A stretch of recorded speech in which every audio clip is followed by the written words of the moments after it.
Welcome to this week's podcast. I don't know about you, but I've been seeing so many reels and videos on the mistakes that people have made in their businesses. I don't know if it's a current trend right now, but I thought, what are the mistakes that we've made in our business? And would that be helpful for you to hear? So let's get started.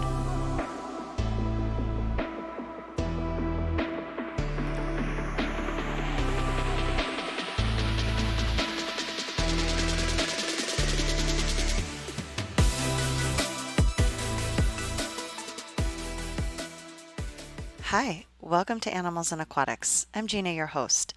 Today we're going to talk a little bit about some of the mistakes that we've made. And if you don't know us yet, we are a husband and wife occupational therapy team. I'm an occupational therapist, and my husband is a certified occupational therapy assistant. And we work together providing unique occupational therapy services incorporating hippotherapy, aquatic OT, and nature based services. And we absolutely love what we do. We run our own private practice, and it gives us a lot of flexibility to really incorporate occupational therapy the way we believe it should be. We have created the Animals and Aquatics podcast to help other OT providers who want to work either in the animal space, so that could be with farm animals or with dogs or even small animals, or in the aquatic space. And we wanted to make sure that people had the resources that we had been searching for as we started to make this journey. So we're glad that you're here with us, and I'm happy to share that right now my business barn raising course is open for enrollment for the summer program. I absolutely love working with occupational therapists, from students to people who have been in the industry for many years, and I like to help them get their business started, grow their business, or add hippotherapy to an existing practice. Business barn raising has been really perfect for answering all those business questions that people have. You get all the forms and templates that I'm already using in our business here, as well as weekly accountability. So if this is something you're interested in, please reach out and I can help get you started. So, what are the 5 mistakes that we want to share with you that have really definitely held us back in different ways and have been part of the learning curve in other ways? And there's always mistakes that are going to be made, and they're a great way to learn. Some of them have been harder than others, and some of them we're probably still making. So let's get started with these mistakes. The first one that we have struggled with and occasionally still struggle with, but we're definitely doing better, is trying to do all the things. And it can be really excited when you're starting your own practice and you suddenly have this opportunity to really do things that excite you, that might be beneficial to your community, and you can see different areas of need within your community. And you're like, as an occupational therapist, I can offer that. I can do that. I could run a feeding group. I could run an adaptive sports group. I could run a journaling, nature based journaling group. Right. And they all sound super exciting and lots of fun. And especially when we were first really getting started and bringing all of our ideas to the table, we found that it seemed like we wanted to start a new group or activity about every 3 months. And it really would take away our focus from doing one thing and doing it really well, getting solid systems in place, and really getting known for what it is that we were going to do and offer in our community. And we kind of have our 3 pillars with animals, aquatics, and nature. And sometimes we still want to go a little bit off the rails with a new idea or trying to decide how much focus to put in any one of those areas.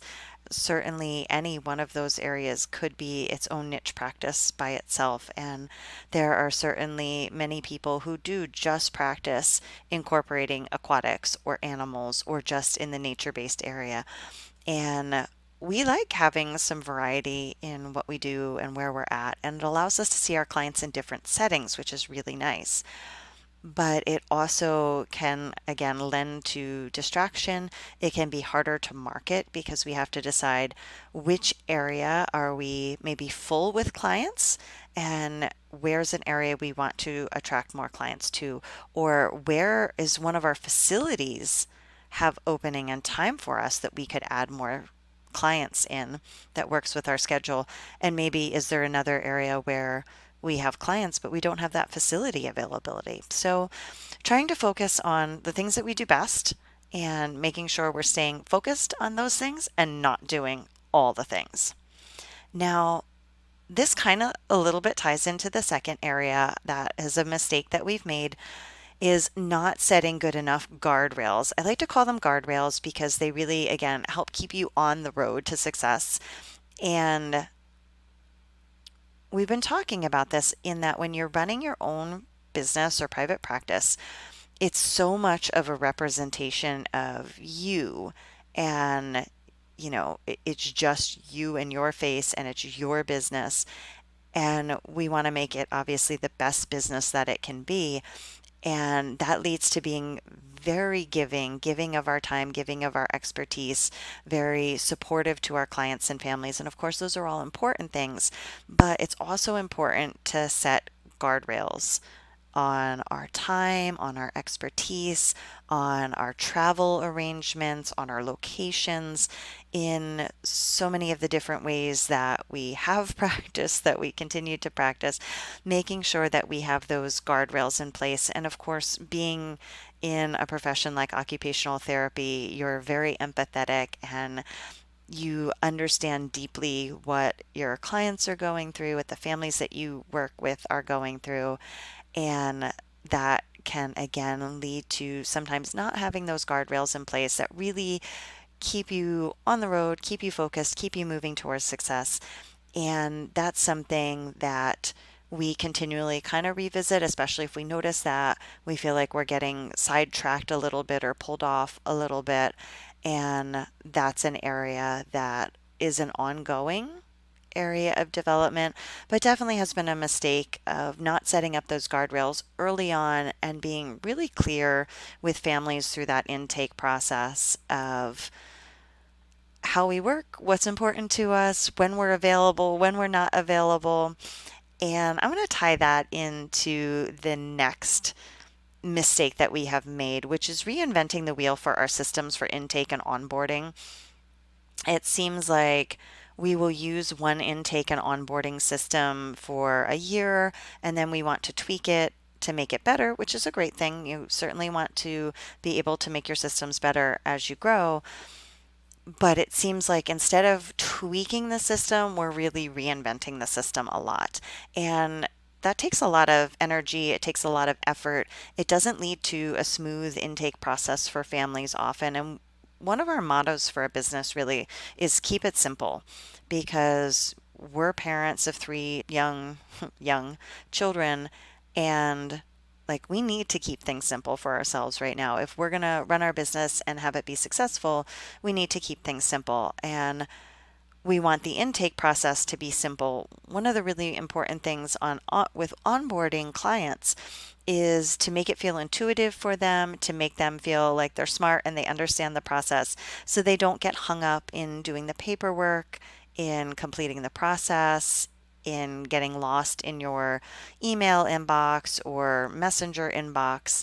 And for us, it does feel like we'll have a bit of a flow and then we want to tweak or change something. And instead of making those small adjustments, we really go back to the beginning and create a new spreadsheet in the way that we're going to track people, or create a new email sequence that people are going to get.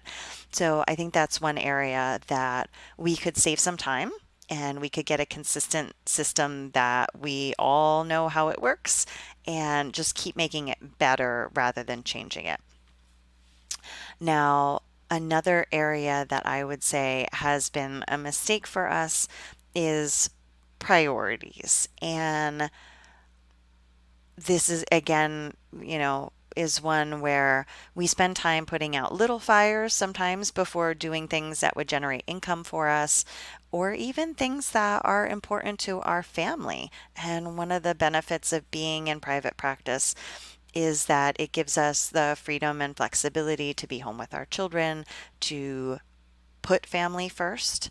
And whether that's a client's family or our own family, that's an important part of our business and our business model. And so if we're stuck putting out little fires, whether that's just like answering emails or looking for paperwork to see if it's been completed or updating things in our system, those are things that can take a lot of time and definitely could be outsourced when we get to that point. It would be nice to be able to outsource them to a virtual assistant or an administrative assistant so they could work on some of those things and help us really keep our priorities on things that generate income and things that are important to our family. So, as I was working with a fieldwork student and I was explaining some of the pressures of private practice and some of the areas that we really love, and I was saying that I was going to miss going on a field trip with my daughter, and she looked at me and she goes, "But isn't it your business? Couldn't you just like cancel or reschedule?" And it was such an obvious statement that, yes, it is my business. I could reschedule, I could cancel. And, to her, it was really obvious. And to me, again, it felt like such an imperative that I had to be there at that time, kind of no matter what. Then realizing like I was going to miss out on one of the key perks of having my own business because I wasn't exactly sure for that day where my priorities were. Were they with my family going on the field trip with everybody, or were they showing up in service to my clients? So laying out our priorities and putting that down, I think, would have helped us, and it was definitely a mistake as we've gotten started and is an ongoing process because priorities change. The different seasons require different things. Certainly, having, a baby was a different season than now having a toddler and a preschooler and a first grader, and knowing how to organize all of that.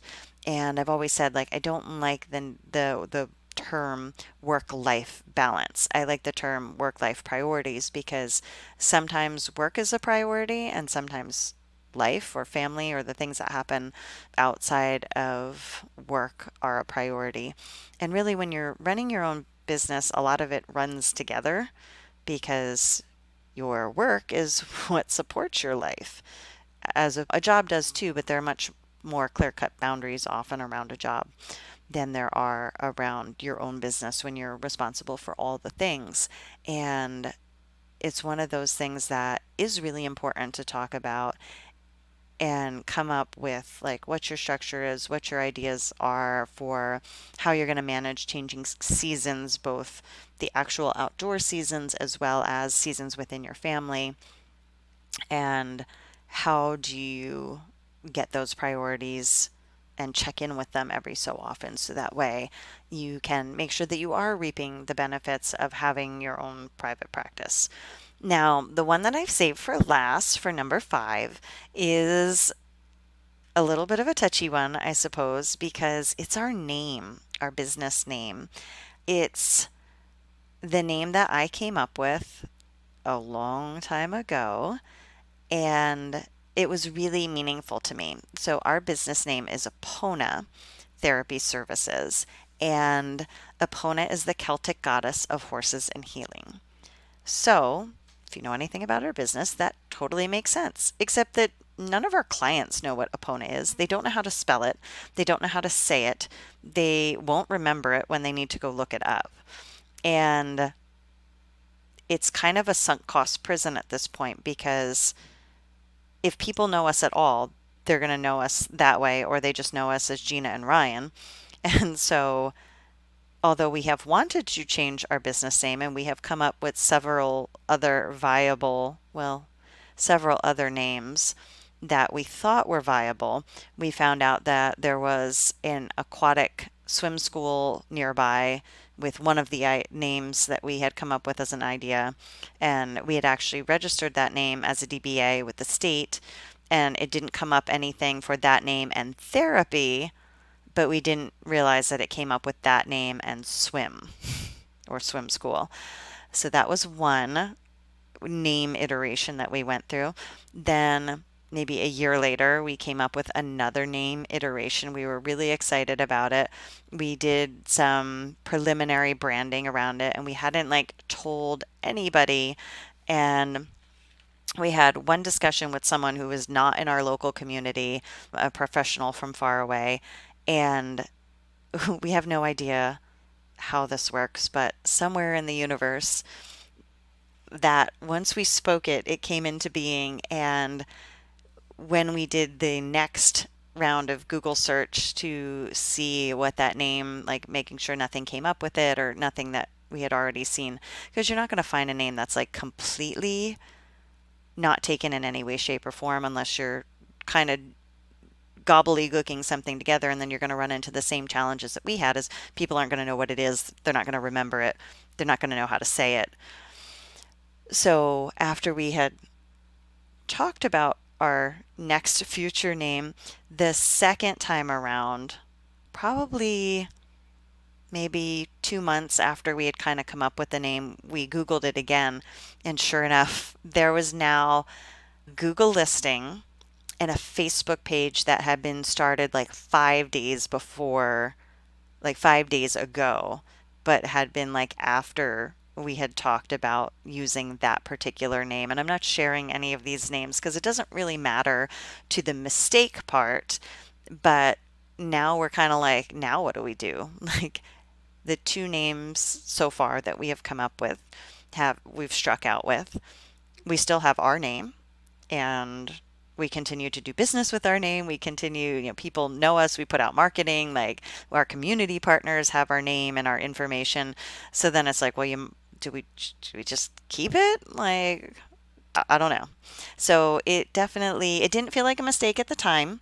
That was a long time ago. It's like 2007, but it's definitely feels like a mistake now because again, nobody knows what it is, how to say it, how to spell it, or how to find us.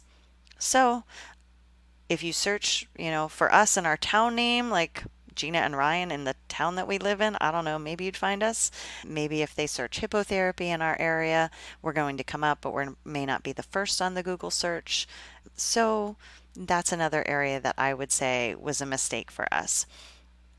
So, to regroup and go through what those 5 mistakes are that I wanted to share with you today, one of our mistakes was doing all the things. We definitely took a while to get focused.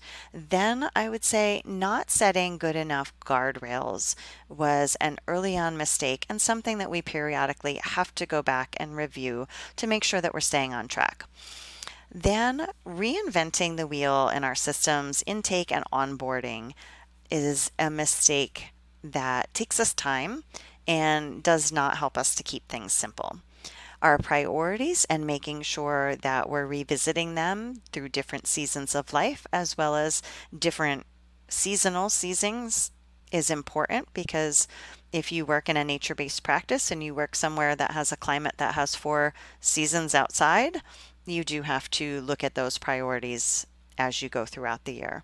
And the last one that I talked about was our name and thinking about something that is easy to say and easy to remember in your name would definitely be some advice I would give. So I want to thank you for joining us today on Animals and Aquatics. And I hope this was helpful to you. And maybe you'll see one of my reels with the mistakes that I've made because they seem to be very popular now. And I thought, well, if I'm learning from other people's mistakes and maybe just one tidbit that they give me can help me avoid a mistake as I grow in my business, as I grow in my practice, then maybe if I can share some of the mistakes that we have made, that can help you grow in your business and your practice. If you haven't already, please go ahead and subscribe to the podcast, share it with a friend, and if you would do us a big favor, go ahead and leave us a review. Thanks for listening.